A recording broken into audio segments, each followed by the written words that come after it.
Pau Etxotegui està aquí al meu costat. El doctor Etxotegui és el director del SAPIR, el servei que dintre de Sant Pere Claver té l'encàrrec d'atendre les persones immigrants i refugiades des de fa 24 anys. És conegut al món sencer, venen de tot el món a veure'ls i tocar-lo, a veure si existe de verdad, y realment existe. Bueno, finalmente, Joseba, te cederé la palabra. Creo que valdría la pena que intentara ser breve, media horita, dado la hora que es, y porque, como sabes, lo que es interesante es que te pregunten y que intervengan y tal. Pues endavant, sisplau. Molt bé, pues moltes gràcies a David per aquestes paraules. Yo creo que podría empezar diciendo que tenemos, aquello que decían Houston, tenemos un problema, pues tenemos dos problemas, ¿no? Uno, que estamos todos muy cansados, y el segundo, que el nivel se ha puesto tan alto el listón que es difícil ahora intervenir con unas ponencias tan buenas que ha habido antes. Realmente es muy difícil, pero bueno, aceptaremos el reto. Bien, quería dar gracias también a la organización, ¿no?, a la Fundació Hospital Sant Pere Claver, por todo el esfuerzo de organizar esta jornada, y quería tener también un recuerdo por el amigo y compañero Alfred Moreno, que no ha podido venir y al que echamos mucho en falta hoy. Esperemos que pronto podamos contar nuevamente con él. Bien, entonces, bueno, yo siguiendo lo que ya se ha dicho, que estoy muy de acuerdo. Bueno, emigrante es toda persona que marcha de su país de origen. Hay muchos tipos de inmigrantes y hay inmigrantes en situación extrema. Yo creo que nuestro trabajo, como plantea también David, pues está muy centrado sobre todo en estas poblaciones, y me voy a referir sobre todo a esta población de migración en situación extrema y dentro de ella los refugiados. Es decir, el refugiado es un tipo de inmigrante en situación extrema y creo que tiene que ser planteado dentro de ese conjunto. Es decir, no creo que haya que hacer planteamiento especial para refugiados sirios, para refugiados... Bueno, son personas inmigradas en situación extrema a las que hay que ayudar. Esto ya se ha dicho, Paco, por ejemplo, lo ha dicho, Paco Pardo, estoy muy de acuerdo con este planteamiento. Bien, entonces, yendo muy telegráficamente, la primera idea es cómo se ha deshumanizado el tema de la migración. Es decir, se habla de migración, pero casi siempre a nivel estadístico, demográfico, sociológico. Parece que no hay personas por medio, hay datos, como si lo que se moviera fueran contenedores, ¿no? Y creo que tenemos que reivindicar esta rehumanización de la migración. Hay muchos estudios sobre migración actualmente, por ejemplo, estudios sobre tipos de personalidades que tienden a emigrar. Son tipos de personalidades con mucha capacidad de motivación y logro. Hay estudios incluso genéticos sobre qué tipos de personas, con qué tipo de genes tienen más tendencia a emigrar. Hay varios genes relacionados en investigaciones con la propensión a emigrar. Es decir, conocemos ya muchas cosas sobre el proceso migratorio, y de suyo además sabemos que si miramos en una gran ciudad, como puede ser hoy mismo en Barcelona, con personas de todo tipo de procedencias, sabemos que todos los humanos venimos de un pequeño grupo que salió de la zona de Kenia Kenia, Etiopía, hace unos 100.000 años, y esto lo sabemos tanto por los estudios de cromosoma Y masculino como de ADN mitocondrial femenino. Los dos nos llevan directamente a una migración que surge del mismo lugar y en el mismo momento. De ahí viene toda la población de la humanidad. Pero lamentablemente, esta región del mundo sufre hoy una tremenda sequía, una guerra. Está viviendo un momento muy difícil, seguramente como el que nos llevó a nosotros a emigrar. Seguramente también hace 100.000 años había guerra, había hambre, y un grupo marchó y emigró y hemos poblado todo el planeta.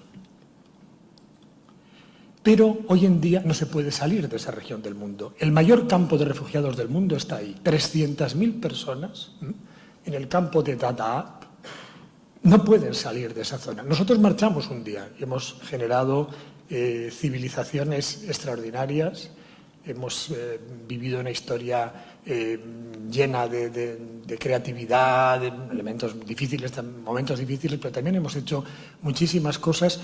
Hoy en día no se puede salir. Es decir, si esto lo trasladamos hace 100.000 años, nuestra historia no existiría.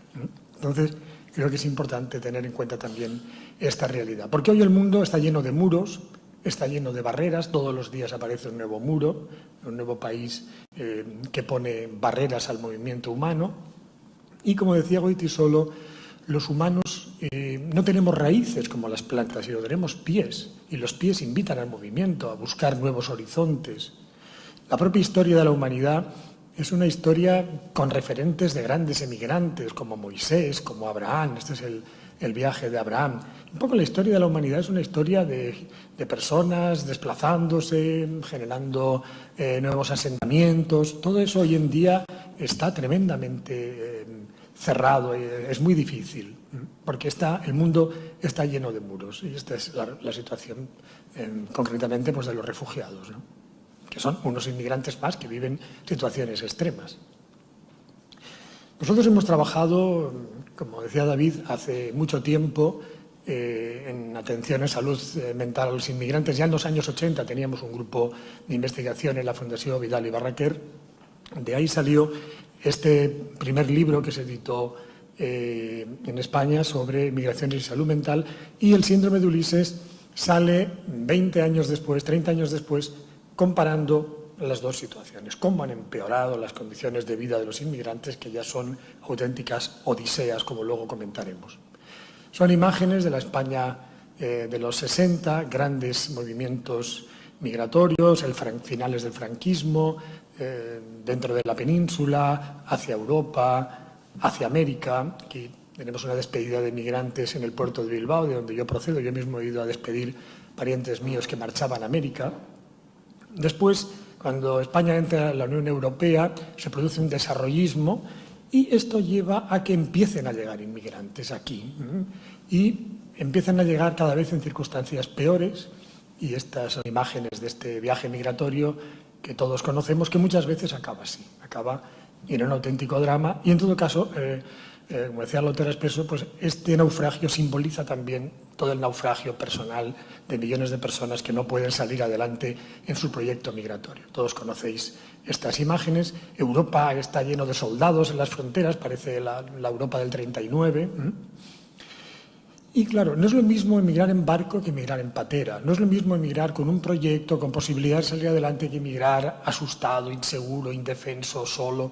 Y este es el drama de las migraciones de los refugiados del siglo XXI. Por suerte también hay líderes mundiales, como este mismo Papa Francisco, que está rezando en el muro de San Diego.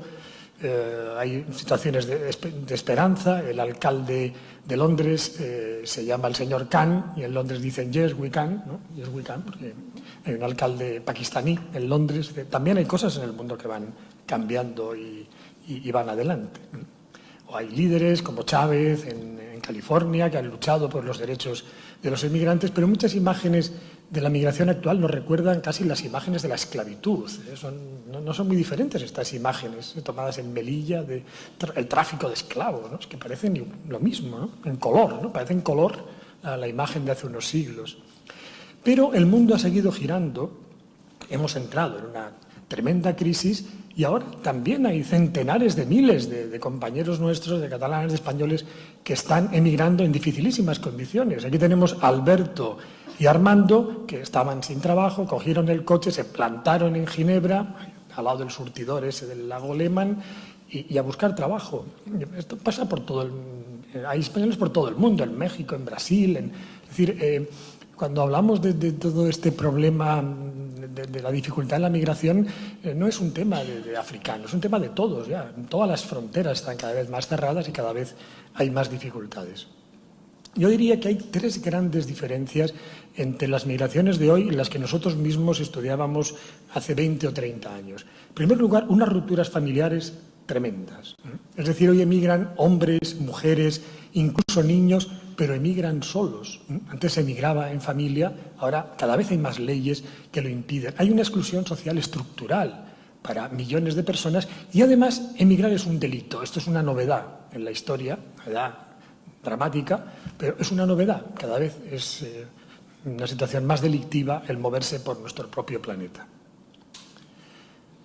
Bien, pero mientras el derecho a emigrar se está perdiendo, se puede comprar. Es decir, cualquier persona que tiene dinero, pues consigue la nacionalidad. Es decir, si te acuerdas al salir de coger el talonario y llevas $500.000, eres ciudadano de cualquier país. Es decir, cualquier puerta se abre, te compras un piso, en Canadá mismo te dan los papeles ya. Es decir, todo es un problema de dinero, se compra y se vende los derechos humanos. Aquí tenemos lo que vale la migración en diferentes países. Con tanto dinero entras aquí y entras allá. Todo se compra y se vende. Para los ricos las fronteras son de papel. Bien, yendo muy rápido, todos conocéis los conceptos con los que trabajamos en este área, el estrés, el duelo migratorio, no vamos a insistir en ellos, sé que hay algunos libros muy interesantes sobre el tema. Tenemos un modelo de que hay 12 características específicas del duelo migratorio. Es un duelo muy diferente, por ejemplo, de la muerte de un ser querido. Es decir, hay que entender las vivencias de la migración. Son diferentes de otras situaciones de duelo. Obviamente no puedo explicar ahora todo esto, ¿no? Pero que tengamos en cuenta que es un duelo muy particular. Por ejemplo, es un duelo parcial. El país de origen sigue estando ahí, no ha desaparecido. Cuando muere un ser querido, el duelo es por una desaparición. En la migración, el duelo es por una separación. Es muy diferente. Desaparición que separación. Tengo un libro precisamente sobre esto que recoge estas 12 características. Y bueno, estos serían los 7 duelos de la migración que ya la doctora Espeso ha comentado, con los que trabajamos. Tenemos escalas para medirlos, etcétera. No puedo explicar ahora con detalle esta anécdota. Sí que señalar que en realidad la migración es un cambio vital, tiene elementos positivos, tiene elementos neutros, pero tiene una parte de problema, de estrés, de adaptación. A eso es lo que llamamos el duelo migratorio. Ese duelo se puede vivir en buenas condiciones y se va elaborando y forma parte de la biografía del sujeto, incluso le enriquece, o puede entorpecer tremendamente la vida del sujeto, le puede generar una crisis permanente y le aboca a la desestructuración, que si es muy extrema puede ser el trastorno mental y si es más moderada sería el síndrome de Ulises, sería un cuadro de estrés, de duelo, ya si la cosa va más allá vendría lo que sería el trastorno mental. Entonces nosotros diferenciamos entre duelo simple, duelo complicado y duelo extremo. No es lo mismo emigrar con trabajo, con familia, que emigrar escondido en un camión o en una patera solo. No tiene nada que ver. Las dos cosas son migración, pero no tienen absolutamente nada que ver. Y de ahí sale la idea del síndrome de Ulises. Es una variante extrema del duelo migratorio. No es el duelo migratorio normal, clásico, del que va a otro lugar y la comida no le acaba de gustar y el clima y bueno. Todo eso es normal, son cosas de la vida, ¿no? Estamos hablando de situaciones de supervivencia, de soledad extrema.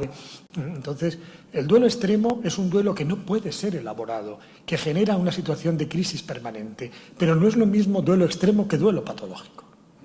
Uno puede vivir una situación extrema y no por eso acabar enfermo. Eso lo comentaremos luego al hablar de una crítica que quiero hacer al sobrediagnóstico de trastorno por estrés postraumático, que en los refugiados es masivo y creo que está generando muchísimos problemas. Bien, en la migración hay 2 grandes variables, vulnerabilidad y estresores. Si una persona emigra enferma, con dificultades, claro, le costará salir adelante. Pero luego hay que ver qué dificultades tiene. Ya puede emigrar a alguien muy fuerte que si le ponen 1000 dificultades acabará teniendo problemas. Bien, tenemos una escala que luego quizás comentaré un poco rápidamente para investigar y valorar, medir este duelo migratorio. Desde una perspectiva general, hoy en día sabemos que la patología psiquiátrica es universal. Hay psicosis, trastornos depresivos aquí en Manchuria, es decir, todos los humanos por evolución hemos traído una mochila con los mismos trastornos mentales. Es verdad que hay una expresión cultural que los puede modificar, ponerle como un segundo apellido, pero estructuralmente son los mismos problemas. Incluso hay estudios de la OMS. La diapositiva. Bueno, hay estudios de la OMS que muestran claramente, estudios hechos en los 70, 80, que en todas partes el porcentaje es muy parecido y son los mismos trastornos. Luego tenemos unos trastornos que son muy debatidos, los Bound Cultural Syndromes, que el DSM no los ha puesto, y para no ponerlos el DSM tiene que ser la cosa, porque vamos, o sea que vamos, ya han quedado totalmente fuera de juego, ¿no? Porque han metido todo el trastorno por fumar, el trastorno por, bueno, o sea que, en fin. O sea que no vale la pena hablar mucho de esto porque ya se ve que no. Pero luego lo que afecta a la mayoría de los inmigrantes es el estrés. Es que son gente que sufre, que tiene dificultades muy grandes. Bueno, y esto es lo que llamamos el síndrome de Ulises, recordando la Odisea, las adversidades, las penalidades de Ulises, que desde luego no era ningún enfermo, era una persona bien capaz, ¿eh? Entonces, la mayoría de la problemática es esta. También hay un pequeño grupo que tiene trastornos mentales y evidentemente se les tiene que ayudar y tratar, ¿no? Pero la mayoría de la problemática del emigrante, que es alguien fuerte, que es una especie casi de selección natural de gente que es capaz de afrontar dificultades, pues son problemas de duelo y de estrés. Bien, entonces voy un poco rápido porque sé que el tiempo nos apremia. Y el síndrome de Ulises tiene dos elementos: los problemas, las dificultades que vive el inmigrante, y por otra parte los síntomas, que son las respuestas que da el sujeto ante estos estresores.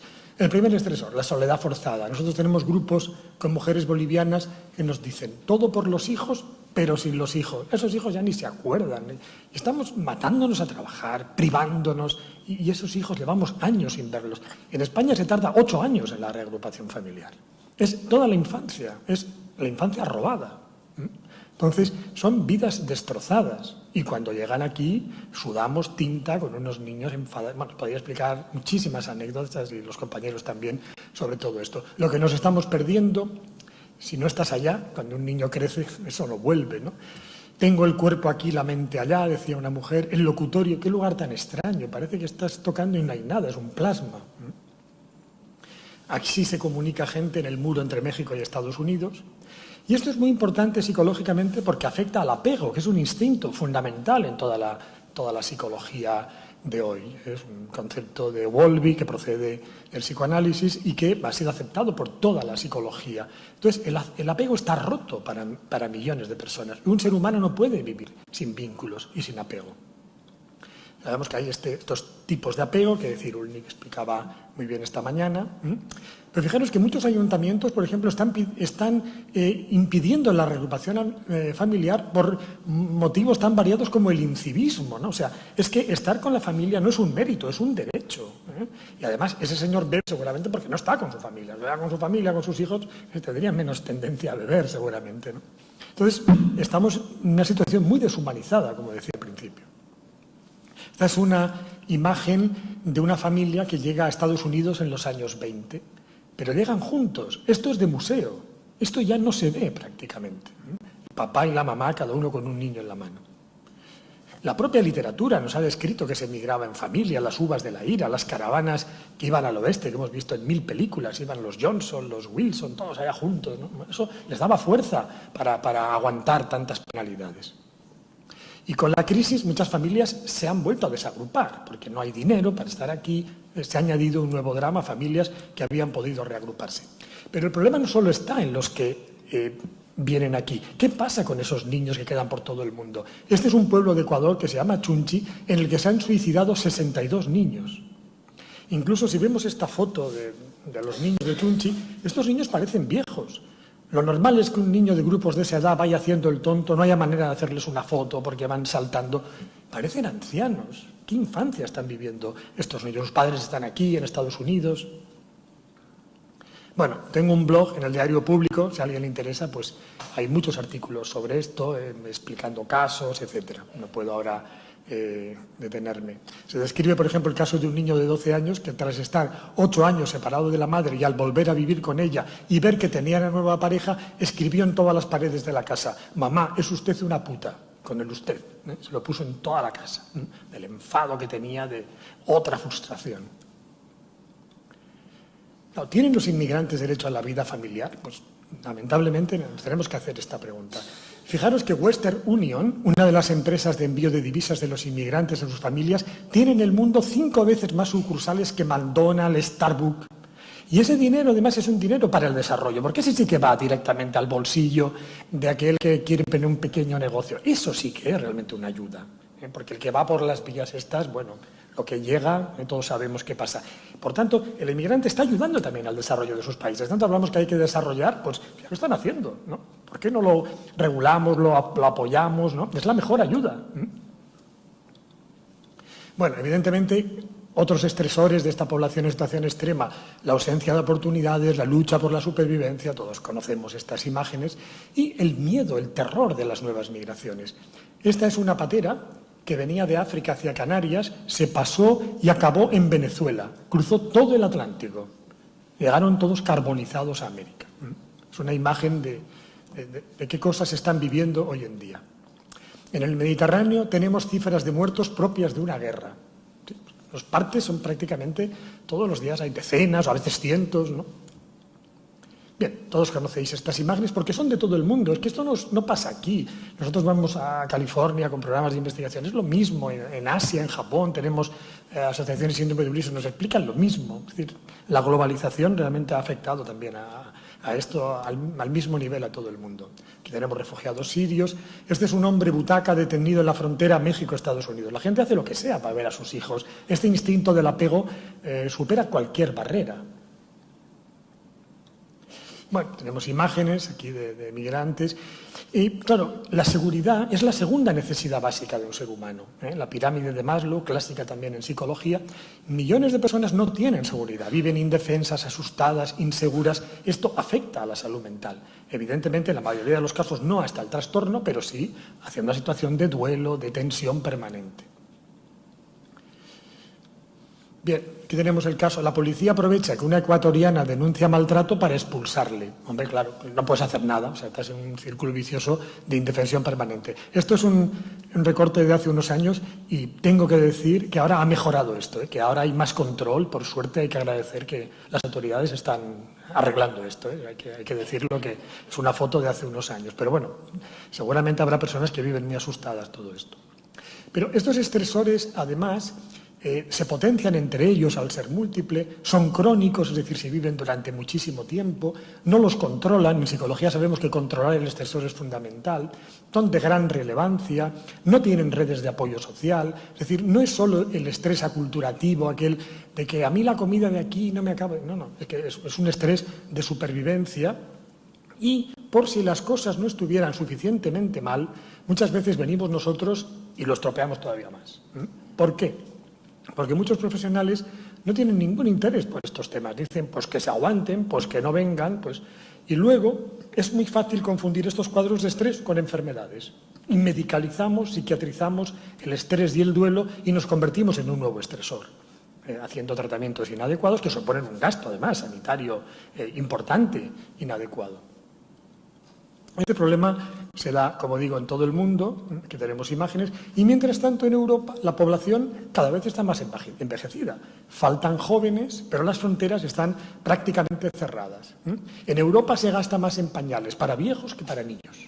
Estamos tan envejecidos, y os voy a poner una prueba. Este es un supermercado francés, la sección Incontinence es una de las sectores estrella, y no es para niños, Incontinence es la sección de pañales, es la sección estrella casi ya de muchos supermercados. Bueno, qué contradicciones, ¿no? ¿En qué mundo vivimos, no? Multados 7 fabricantes de pañales para adultos por pactar precios abusivos. O sea, que hay negocio, ya se ve, ¿no? Esto, hombre, este es un gran negocio, ya. Hasta hay corrupción y todo ya con esto, ¿no? Bien, entonces estamos viendo este problema en todas partes, y hay que tener en cuenta que nosotros queremos que todo el mundo emigra hacia aquí, ¿no? Hay grandes migraciones sur-sur, Es decir, el mundo está moviéndose en todas las direcciones. Hay tantos emigrantes sur-sur como sur-norte y viven también situaciones tan dramáticas como aquí.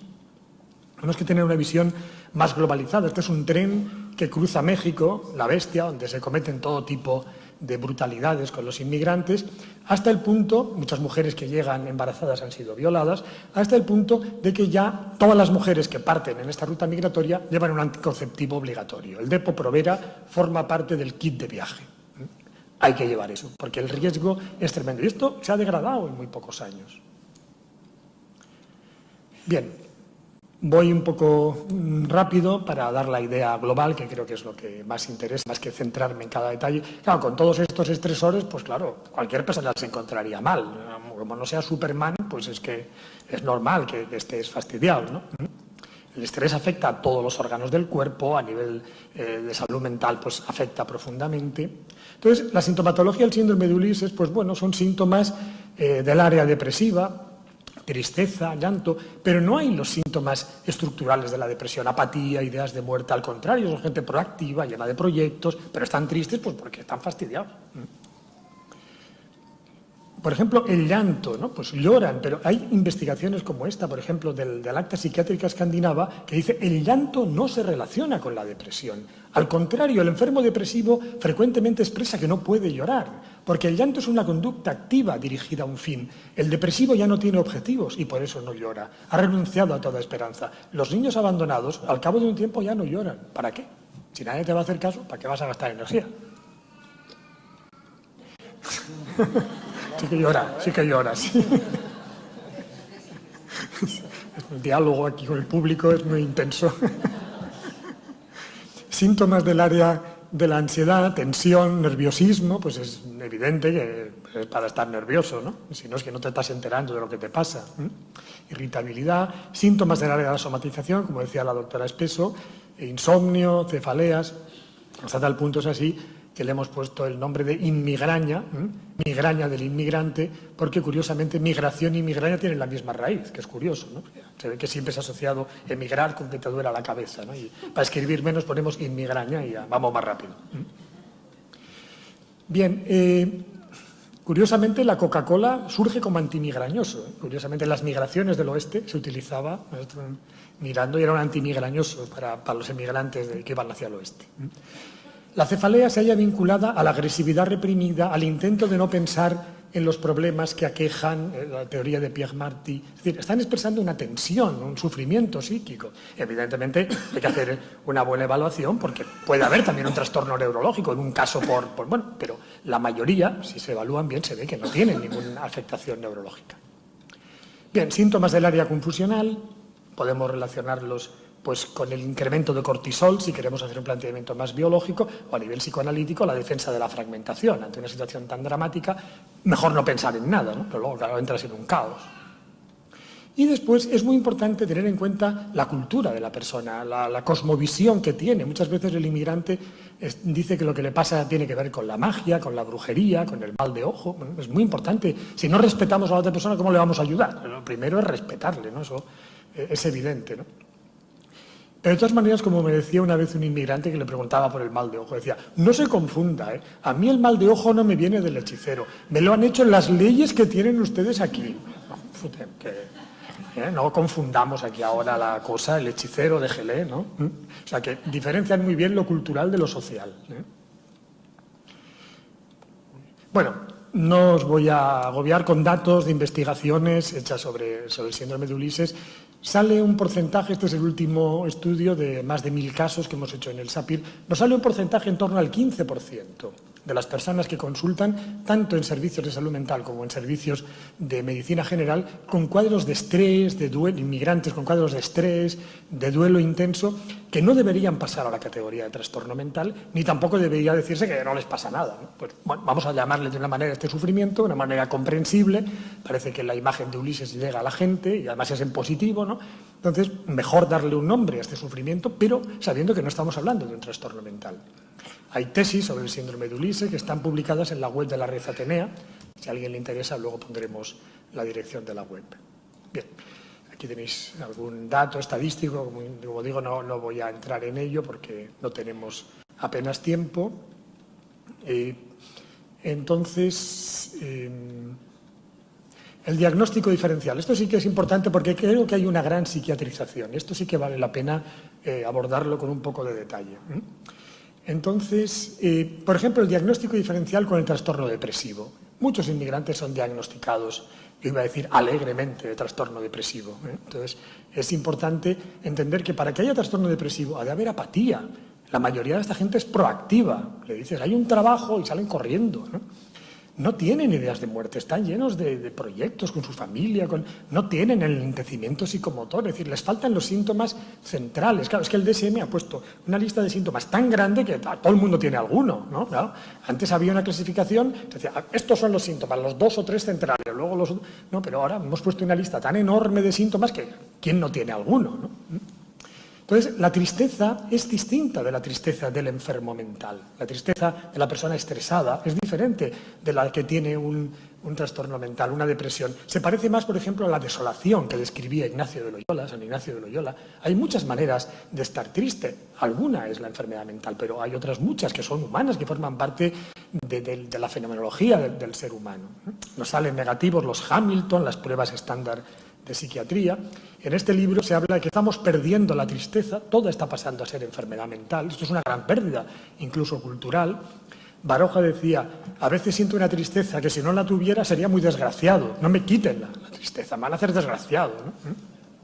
Burton en 1600 hablaba de 88 tipos de tristeza, ahora hay unos avances tremendos estamos haciendo. La tristeza está en los tangos, la tristeza está en las poesías, está en Durero, está en la literatura. Richard Rorty, un gran filósofo americano, decía, sin tristeza no hay compasión ni solidaridad, que son el fundamento de los derechos humanos, la empatía, el ponerse en el lugar del otro. Si la medicalizamos y la psiquiatrizamos, perderemos ese elemento muy importante a nivel humano. ¿Cómo se puede diagnosticar de enfermo depresivo a un inmigrante que está plenamente dispuesto a ir a pie, corriendo si hace falta 20 kilómetros a buscar un trabajo? Qué depresivos, más raros, ¿no? El depresivo antes se tumbaba, no hacía nada, ahora van 20 kilómetros corriendo. ¿Cómo podemos cometer tantos errores y los hacemos en la intervención? Los trastornos adaptativos, aquí también se sobrediagnostica. El propio DSM dice que es un acusado malestar superior al esperable dada la naturaleza del estresor. Es que aquí los estresores son inhumanos, son tremendos, por lo tanto, que esté estresado es normal. Hay un trastorno cuando una persona, por un pequeño problema, se lo toma de una manera tremenda, pero es que son problemas absolutamente vitales. Está muy claro que tampoco hay trastorno adaptativo. Bueno, me quiero extender un poco en el trastorno por estrés postraumático, que con el tema de los refugiados es la estrella, todo el mundo lo habla. Y creo que he estado leyendo algunas revisiones y creo que es un tema que vale la pena y me gustaría incluso en el debate, si salen ideas, comentarlo un poco más. El propio DSM dice que para que haya trastorno por estrés postraumático ha de haber sobre todo pensamientos intrusivos en relación a la situación traumática, conductas de evitación, apatía, es decir, son síntomas muy fuertes y además durante 6 meses, es decir, que no es tampoco 2 días. Sabemos por estudios que el 15-20% de las personas que sufren acontecimientos traumáticos desarrolla este trastorno. El 80% tiene la resiliencia, la capacidad de superarlo. Pero continuamente estamos oyendo que toda la población que tiene traumas tiene trastorno por estrés postraumático. Tenemos que hablar seriamente de este tema. Incluso el DSM-5 altera su regla de oro de no diagnosticar por etiología, sino por síntomas. Aquí se salta la regla y dice, es por causas, por etiología. No había dicho que no, que solo era por síntomas. O sea, aquí se salta en su propia regla. Y se confunde trauma con trastorno. Hoy en día ya en los periódicos, en cualquier lado, el que tiene un trauma tiene un trastorno por estrés postraumático. Ya estamos poco a poco haciendo esta equivalencia. Cuidado, porque esto es muy peligroso. Incluso el DSM admite que lo puedan padecer los testigos, incluso hasta quien ha oído hablar del trauma, no solo el que lo ha vivido. Te han hecho un trauma a ti, el que lo ha visto y el que lo ha oído. Hombre, pues... En Estados Unidos, tras los atentados del 11S, se diagnosticó trastorno por estrés postraumático a personas que vieron los atentados por la televisión, sentados en el sofá de su casa. Bueno, todos tenemos trastorno por estrés postraumático. Fijaros hasta qué punto se nos está colando una hiperdiagnosticación tremenda, ¿no? Se confunde además factor de riesgo con causa. Bueno, el trauma es un factor de riesgo, pero es que para nosotros es causa ya en todos los periódicos y en todas partes. En el modelo estrés-diátesis, el clásico modelo, nunca un factor solo determina la aparición de un trastorno, nunca el estrés solo, ni nunca la vulnerabilidad. No, tiene que haber las dos. Y además se sobrediagnostica trastorno por estrés postraumático cuando el trauma también podría dar lugar a otros trastornos mentales. ¿Por qué tiene que dar PTSD? También puede dar una depresión, un trastorno fóbico. No. Estamos haciendo unas barbaridades muy grandes en el diagnóstico. Es un debate que yo creo que valdría la pena incluso hacer un día alguna sesión porque sin querer todos nos estamos dejando arrastrar por una muy mal diagnóstico. Se considera además que cualquier trauma pasado, incluso olvidado, puede dar lugar a trastorno postestrés postraumático. O sea, ya es buscar donde sea, ¿no? Y ha de haber más de 6 meses de sintomatología. Claro, es normal que una persona que ha tenido un trauma esté unas semanas, unos meses afectado. Nadie se escapa hoy del diagnóstico de trastorno postestrés postraumático si lleva un mes afectado. Claro, estamos hiperdiagnosticando. ¿Cómo surge el PTSD? Bueno, pues ahí se ve de dónde viene la cosa. Se incluye en el DSM-3 sin estudios de campo. Había mucha prisa por meterlo y luego cuando lo metes ya no lo sacas del DSM, ¿no? Y se incluye por la presión de los veteranos de guerra de Vietnam que ven que los liceados de guerra cobran muchísimo y dicen, hombre, pues aquí vamos a plantear, ¿no?, el tema psicológico a ver si... Claro, porque en América todo va así, ¿no? Y entonces, como ven que los otros cobran mucho, pues dicen, pues a ver si por esto también nos sacamos una buena renta, ¿no? Entonces, de ahí viene que la presión de los veteranos de guerra, que es enorme en Estados Unidos, consigue que, bueno, que se apruebe este trastorno postestrés postraumático sin estudios de campo, de cualquier manera. Para el trastorno por estrés postraumático, cualquier trauma o adversidad vale. No hay ninguna singularidad. Eso también es sorprendente, porque se deberían fijar. Cualquier cosa que te pueda pasar o que te ha pasado, ya te puede dar eso. Hombre, qué poca sistematización, ¿no? Se pide siempre más sistematización en psiquiatría. Claro, problemas, riesgo de tratar a personas que no tienen ningún trastorno, tú ya le pones el trastorno, ya le empiezas a dar medicación o terapia que no le hacía falta, y de victimizar. Porque alguien que le has puesto ese diagnóstico ya se lo lleva para toda la vida. Ya pone aquí que él es una víctima de... Ya le has afectado, porque ya no va a responder normal. Claro, estamos victimizando gente que no tiene muchas veces ninguna enfermedad. O sea, es un debate que es importante. Y con el tema de los refugiados, todo esto se ha puesto continuamente ahí al aire y hace falta plantearlo con más seriedad. Bien, los medios de comunicación pues continuamente hablan de esto. Ya en la guerra de Yugoslavia se llegó a decir que la mitad de la población de los Balcanes tenía este trastorno. En los Balcanes hay mucha gente, o sea que ya se puso a la mitad de la población. Este autor, por ejemplo, de la del University College de Londres, dice cómo se convierte en trastorno mental lo que es una elaboración pues un poco complicada. Si has tenido un trauma, pues hombre, claro que te va a llevar un poco de tiempo. Pero si lo medicalizas, lo cronificas, ¿no? Y en Estados Unidos, como suele pasar, se han hecho unas campañas impresionantes para promover este trastorno, para hacer hasta los periódicos y tal, ¿no? Y en Estados Unidos hay un debate muy importante ahora sobre esto, ya veréis. Porque después de todas estas campañas, resulta que hay una gran inquietud porque los efectos han sido catastróficos. La campaña sobre el trastorno por estrés postraumático ha dado efectos muy negativos. ¿Por qué? Porque los veteranos de guerra, que han sido masivamente diagnosticados como enfermos con trastorno por estrés postraumático, son muy rechazados por la sociedad, porque son vistos como locos violentos, peligrosos. Es decir, lo que a veces podía tener incluso una buena intención, acaba por convertir a esta población en una población un tanto sospechosa. Entonces, en Estados Unidos se ha planteado, ¿por qué los veteranos de la Segunda Guerra Mundial, que vivieron todas las atrocidades del nazismo, que eran bien bestias, en el nazismo, se recuperaron sin apenas problemas de los traumas de la guerra, se integraron sin dificultades, fue una población que no tuvo problemas, y los que vienen ahora de las guerras son todos un desastre? Algo estamos haciendo mal, la violencia era la misma. Antes volvían, oye, se integraban, ahora vuelven y todos son problemas. Bueno, algo estamos haciendo mal. ¿Qué estamos haciendo? Hiperdiagnosticar y estigmatizar y crear un problema a muchísima gente que no lo tenía. Y para muchos autores la causa es esta, el sobrediagnóstico de trastorno por estrés postraumático. Se les convierte a los ojos de la población en locos peligrosos, violentos, no se les da trabajo, se les aísla, claro, todavía se enfadan más, entramos ya en una situación todavía mucho más difícil de elaborar.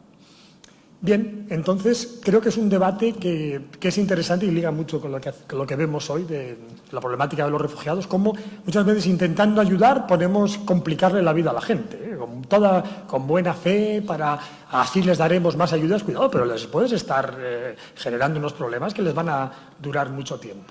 Bien, ya voy muy rápido, Entonces, sin embargo, el alcoholismo creo que sí que es un grave problema mental de los inmigrantes, pero se infradiagnostica, porque se considera que es cultural. Mira, pues esto es normal. Hay gente que viene a la consulta y te dice, voy de bar en peor, doctor. O sea, te hacen chistes, ¿no? Sobre, yo soy alcohólico apostólico romano. O sea, la gente tiene completamente interiorizado lo de que beber pues es una cosa normal, emborracharse, etcétera, ¿no? El alcoholismo se relaciona con la violencia de género, abusos sexuales, accidentes laborales, accidentes de tráfico. Es terrible. Yo creo que se debería hacer una campaña con los consulados, etcétera, para ayudar a la población en este tema. Solo que bajáramos el consumo de alcohol un 20%, habría menos violencia de género que, además, a la población autóctona le genera tensión. Es decir, sería una campaña realmente de gran utilidad para ayudar a esta población. Bueno, hay países que tienen hasta esta señal de tráfico. Borrachos en la carretera. O sea, es que esto forma parte de nuestra cultura. Este es un bar que se llama Bodega Quitapenas. Es que lo tenemos completamente dentro de nuestra cultura. La vida sin no se entiende en nuestra sociedad, ¿no? Sin no. Hay bar hasta en los tanatorios aquí. Bueno, estamos siempre en una cultura. La OMS recomienda media cerveza al mes. Fijaros que eso es lo que se pide como estándar de salud. De eso no se habla, claro. ¿Por qué? Además, en España el alcohol es considerado alimento y considera sector estratégico, o sea que ahí no te puedes meter. Entonces, es importante también este debate. Ahí sí que se podría ayudar a la gente porque evitaría accidentes, violencia. Sería muy importante hacer una campaña en este sentido. Bien. Bueno, incluso, por ejemplo, en Rusia, ¿no? Hubo astronautas rusos, agarraron una borrachera tremenda, desorbitada, estuvieron varios días fuera de contacto con tierra. Todos allá, o sea, es un problema mundial realmente el alcoholismo, ¿no? Estuvieron totalmente desorbitados, ¿no? Nunca mejor dicho, ¿no? Sin embargo, en esto, nuestros amigos asiáticos no tienen este problema, porque tienen una enzima que cuando beben les sienta mal, y entonces beben mucho menos. O sea que hasta en esto van mejor, ¿no? Nosotros no tenemos enzima y tenemos más tendencia a beber, ¿no? Bien, ya para ir acabando. El síndrome de Ulises pues, es un cuadro de estrés, está ligado al área de la prevención y bueno, es como si nos subieran mucho la temperatura, pues estaríamos mal, pero cuando saliéramos fuera se nos pasaría. Hemos tenido síntomas, pero no ha sido ninguna enfermedad. La enfermedad es algo más estructural. Es como la rama que se dobla al viento, pero no se rompe, y está en el límite entre el área de la salud mental y el área de la enfermedad mental. Hay un riesgo de pasar en personas vulnerables hacia el trastorno mental. El riesgo es banalizar, bueno, esto no es nada, que se aguanten, puede acabar en el alcoholismo, por ejemplo, que es una tendencia muy, muy natural, ¿no? Y más si la cultura lo propone, o medicalizar, victimizar, estigmatizar. Son riesgos cuando convertimos el sufrimiento de los inmigrantes en trastorno mental. Estamos ahí, entonces, en un cuadro que está en el lado de la salud mental, pero claro, en una situación ya de dificultad. Este es un programa de la Universidad de Berkeley, de formación para promotoras en California, en el que ponen el síndrome de Ulises en el centro entre el estado equilibrado y el trastorno. Es una situación que está en el medio, ¿no? Forma parte del estrés, del duelo, de las situaciones que no son patología, pero están ya en un área próxima. Bien, entonces, para ir terminando, me voy a saltar un poco todo esto.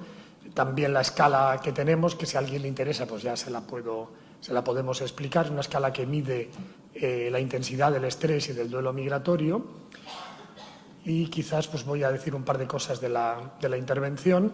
La intervención en este tipo de cuadros pues tiene que ser una intervención, en primer lugar, asistencial, pero también como ciudadanos, porque es un tema que nos increpa personalmente, no solo como profesionales, sino como personas. Y la intervención es psicosocial. Hay que potenciar la autogestión, la capacidad de dirigir sus vidas de estas personas, como señalaba Ángel, por ejemplo, psicoeducativa y también la perspectiva transcultural, pero sin fundamentalismo cultural, porque si al final igualamos raza a cultura, estamos volviendo un poco al racismo, hacemos un racismo light, ¿no? Decimos, no, es que esta persona como es marroquí actúa así, parece que hay una raza que le hace. No, la cultura es un factor que todos llevamos y que todos podemos manejar. Entonces, si llevamos la cultura a un nivel muy extremo, muy fundamentalista, la estamos convirtiendo en raza. Entonces, hay que tener una perspectiva cultural más moderada, si no podemos tener problemas. Entonces, la intervención pues, es fundamentalmente sobre los estresores, hay que darles apoyo social, factores protectores, asesoramiento legal. Podemos hacer también una intervención psicoeducativa que es muy interesante, nosotros hacemos mucho en el SAPIR. Por ejemplo, les damos técnicas de higiene del sueño. El sueño es un hábito que se pierde con el estrés, se puede reeducar y volver a aprender. Habilidades sociales, un inmigrante está aislado, hay gente un poco tímida, se le puede enseñar, hay muchas técnicas, relajación, grupos de contención. Podemos darles herramientas para manejar el estrés. Entonces, es muy importante esta intervención psicosocial, pero que no estéis ya como este pobre a estas alturas. Y bueno, ¿por qué le hemos llamado Ulises? Pues ya lo hemos comentado, ¿no? Es una situación que nos recuerda la Odisea, también dignificamos la figura del inmigrante. La Odisea narra adversidades, peligros, soledades. Los especialistas de la Odisea hablan de que es una poesía de inmigrantes.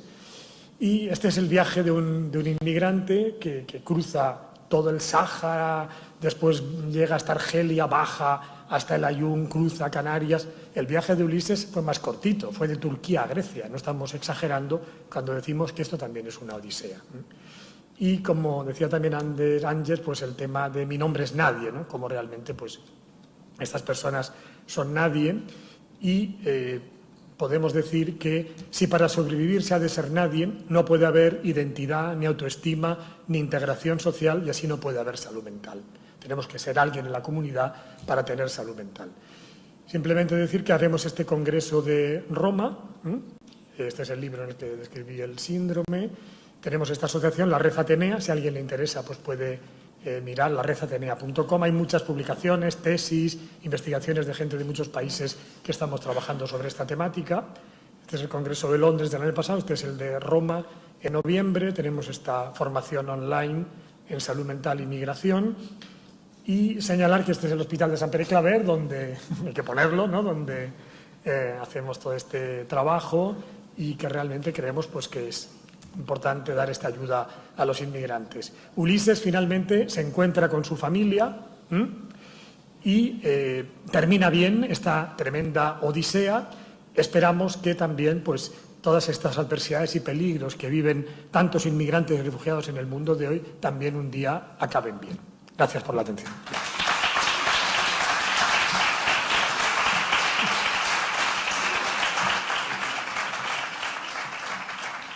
Molt bé, gràcies. Em sembla que us haurà valgut la pena quedar-vos fins tan tard.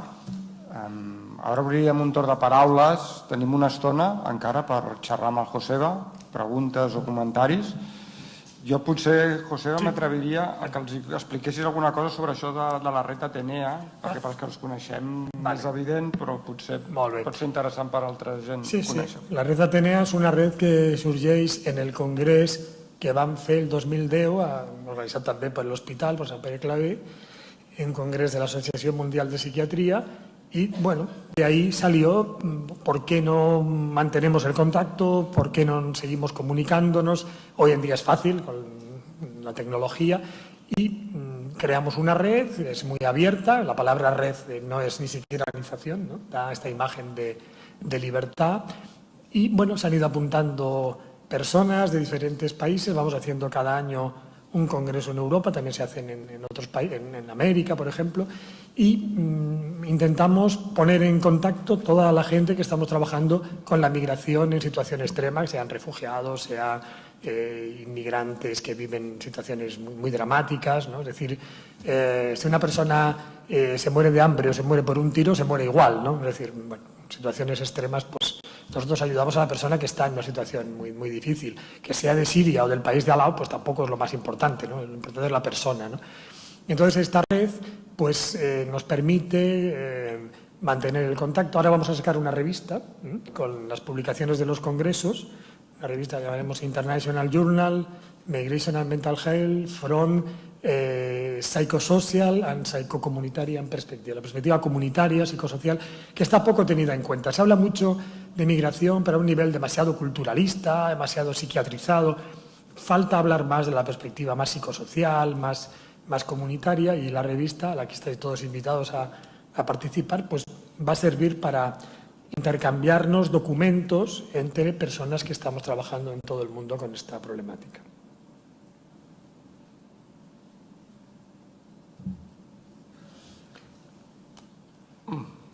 Sí.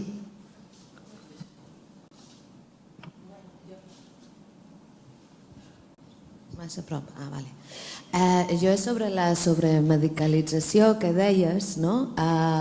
Jo estic en un projecte a Càritas que és d'atenció psicosocial i és un grup socioterapèutic, no?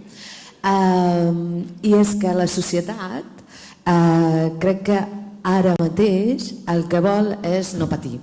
I llavors, clar, és com estic trista, no ens donem el permís, ni donem a l'altre el permís d'estar trist, en aquest cas, no?, que parlàvem de la tristesa.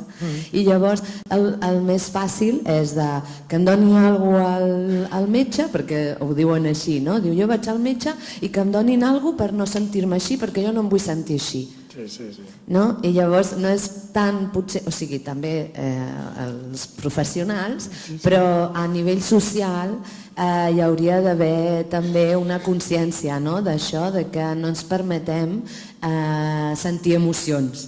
No? Em sembla que hem d'estar feliços i ja està, no? I productius i no donar-nos el plaer d'estar trist, no? Totalment d'acord, sí. És el professional i també tothom, no? Estem ja participant d'aquesta cultura i penso que és important, no?, fer aquest debat, no?, perquè ens estem perdent alguna cosa, no? Exacte, sí. Bueno, és que m'anava ressonant i per estic totalment d'acord. I això semblava que tenia molt a veure amb el que comentaves, Joseba, de la síndrome de l'estrès postraumàtic, no? Com es tendeix a buscar un nom diagnòstic d'un trastorn per arribar, a vegades penses, a justificar que se'ls donin medicaments sense pensar-hi més i, com deia la companya, sense fer un cert esforç intel·lectual d'anar una mica més enllà que el pensar en el símptoma, que a més molt clarament mostraves com hi havia factors diferenciadors, no? Sí. És també això, no?, que una persona que ha patit un trauma, ella mateixa de seguida ja pensa que està malalta. Clar, ja hace 15 días que tuve esto y todavía, pues estaré enferma. Claro, nadie entiende ya el duelo, el proceso, ¿no? Ya, nuestra cultura ya lo está, ¿no? Entonces, claro, al final nos lo acabaremos creyendo. Y yo creo que para eso valen estos debates, ¿no? Para intentar darle la vuelta, ¿no? Además, como decíamos, que genera muchos problemas, ¿no? Esas personas van a acabar tomando unas medicaciones o haciendo unos tratamientos incluso terapéuticos que no necesitaban, estigmatizados, ellas mismas, personas sintiéndose, ay, es que yo soy una víctima y esto ya es para siempre. ¿No? Los traumas se van superando. Los que venían de la Segunda Guerra Mundial, pues bueno, pues ya sabían que lo habían pasado mal, campos de concentración, pues tiraron para adelante, ¿no? Joseba, en alguna diapositiva has presentat que el repartiment dels trastorns estem amb un terç, oi, de les persones. Entenc que, em pregunto, com a proveïdors o com a xarxa de salut mental, entenc que només una gran part d'aquests refugiats que arribessin a les seves necessitats en salut mental podrien ser ateses amb una xarxa ja convencional, i potser hi hauria l'últim terç que requeriria una unitat més especialitzada com la que portes? Clar. Sí, jo penso que moltíssims refugiats no tenen per què tenir un trastorn per estrès postraumàtic o un trastorn mental. Un grup sí que tindrà trastorn mental o potser també alguns tindran un dol complicat, però podem ajudar a una persona en dol. Lo que no hem de fer és medicalitzar-ho, és a dir, sí que podem ajudar a una persona que ha viscut un trauma i ho està elaborant, però sense medicalitzar-ho, apujant, recolzant, no? O sigui, que també podem intervenir aquí. Lo important és que intervenguem d'una manera que no sigui traumatitzant una altra vegada, no? Perquè generem un nou problema. És com el síndrome d'Ulisses, bueno, li donem un nom, però per ajudar, no? Vull dir que jo penso que a vegades el tema de les paraules és molt important, no? Perquè si te guanyen en el llenguatge ja has perdut la partida. Llavors, s'ha de donar nom a aquest patiment, entenent que moltes vegades no és trastorn. Però, Joseba, en relació a això que comentava el Carles Descalzi, em sembla que també hi ha hagut un cert debat a l'hora d'elaborar un protocol d'atenció, un possible protocol d'atenció a la població immigrant, no?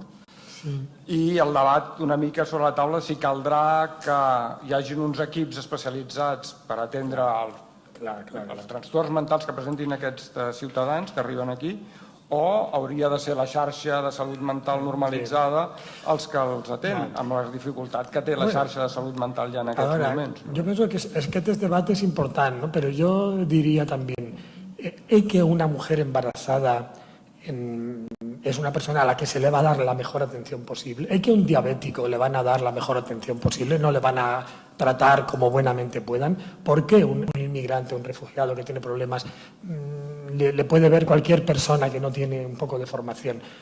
Es que estamos desvalorizando su sufrimiento. Evidentemente no serán todos, muchos se pueden atender en la red, pero personas que tienen una problemática más complicada, que el profesional de base no la conoce tanto, yo creo que es bueno que pueda enviarle un servicio especializado, como haría con un diabético, como haría con una embarazada. Si no, estamos considerando que son ciudadanos de segunda. Bueno, yo conozco profesionales que dicen, oye, hacemos lo que podemos, pero con un diabético no haces lo que puedes. Sigues unos protocolos al pie de la letra, le das una atención de primerísima calidad. Al inmigrante, parece que haces caridad al final. Hacemos lo que podemos. No, eso es una forma light de racismo. Por lo tanto, cuando hace falta, que hay bastantes casos, requieren servicios que conozcan a fondo esa problemática. No, es que iba a volver al tema de antes, pero de la medicación, porque yo creo que estabais desvalorizando un poco la industria farmacéutica, ¿no? Yo creo que la industria farmacéutica crea el síndrome postraumático, no al revés. Ya.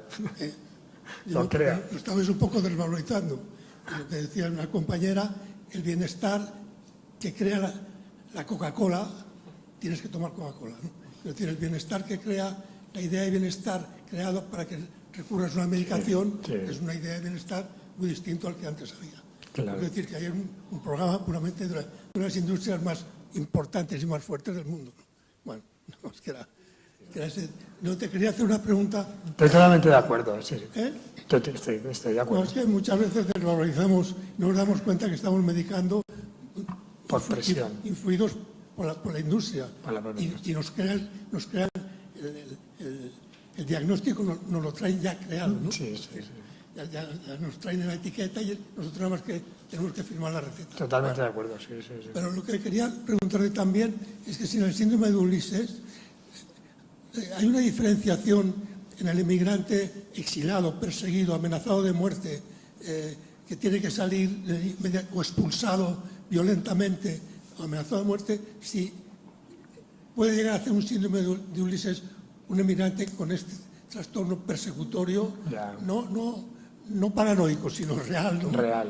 Y por lo tanto con una idea siempre yo por lo menos en mi experiencia que me he acercado a esto, con una idea siempre de volver, que muchas veces le impide un desarrollo porque su idea es siempre de volver. Claro. Y si eso puede llegar a hacer un síndrome de Ulises también, ese tipo de migración. Quería preguntar. Bueno, a ver, es que el síndrome de Ulises se define por una serie de características y hay que ver que si este inmigrante o refugiado las cumple o no. Claro, si es una persona que ha hecho una huida en una situación de gran peligro, etcétera, pues bueno, se tendría que valorar. Pero yo creo que la mayoría de la gente pues tiene capacidad de elaborar ese miedo, por ejemplo, y entonces no tendría por qué caer en un trastorno mental. Entonces, el miedo es uno de los elementos del síndrome de Ulises, es uno de los estresores extremos, ¿no? Por lo tanto, si se tiene un miedo intenso, pero proporcionado, no paranoico, pues sí que podemos considerar que tiene síndrome de Ulises, pero claro, si cae en una paranoia, pues entonces ya estaríamos en otro terreno, en terreno patológico. Sí. Las dues últimas paraules. Sí, yo quería comentar, volviendo a un comentario que antes había hecho la ponencia, es el tema de que el asociacionismo y el voluntariado son factores de protección muy importantes, ¿no? Es decir, ya lo hemos visto en los últimos años, ¿no? Con las personas que venían migrando de países como Marruecos, Honduras. ¿Por qué no va a ser lo mismo con las personas refugiadas, ¿no? Es decir, una vez que llegan aquí, pues yo creo que, y más en Cataluña, ¿no? Hay una tradición asociacionista importantísima, ¿no? Y yo creo que es lo que busca muchas veces la persona, ¿no? Es decir, si continuamente les vamos diciendo tú eres el refugiado, tú eres el inmigrante. No, a ver, yo soy tal, soy cual y participo de esta asociación. Que cuidado, no quiero decir asociaciones únicamente de inmigrantes, la asociación de naturalista de tal, la asociación de tal, el fútbol, lo que sea, ¿no? Claro. Yo creo que cuanto más normalicemos, mucho mejor, ¿no? Es decir, Totalmente de acuerdo. Y creo que además tienen que ser asociaciones, sobre todo mixtas, porque es importante que el inmigrante o el refugiado mantenga el contacto con su grupo, porque es lo natural. Pero también es natural, exacto, los castellanes, por ejemplo, que combinan, ¿no? Son un buen ejemplo de, bueno, el inmigrante mantiene el contacto con su cultura, pero a la vez también se relaciona. Y eso es lo bonito, ¿no? El poder conservar y aprender lo nuevo, intercambiar, y es bueno también para el autóctono, porque se enriquece.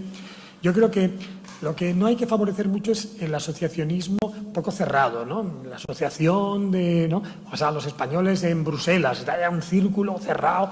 No, lo que hay que ver es que se mezclaran con los del barrio, luego que hicieran la fiesta, pero a la vez apoyar la mezcla. Totalmente de acuerdo. Sí, vale, gracias. Gracias por la conferència, perquè he après moltíssim. Moltes gràcies. Només jo tinc experiència en exilats. De molts anys. De molts anys, amb exilats espanyols arreu del món. I tenen exactament tot el tema del trauma present. No crec que el posttraumàtic, justament, no? Però volia preguntar-te, perquè efectivament la gent s'ha integrat.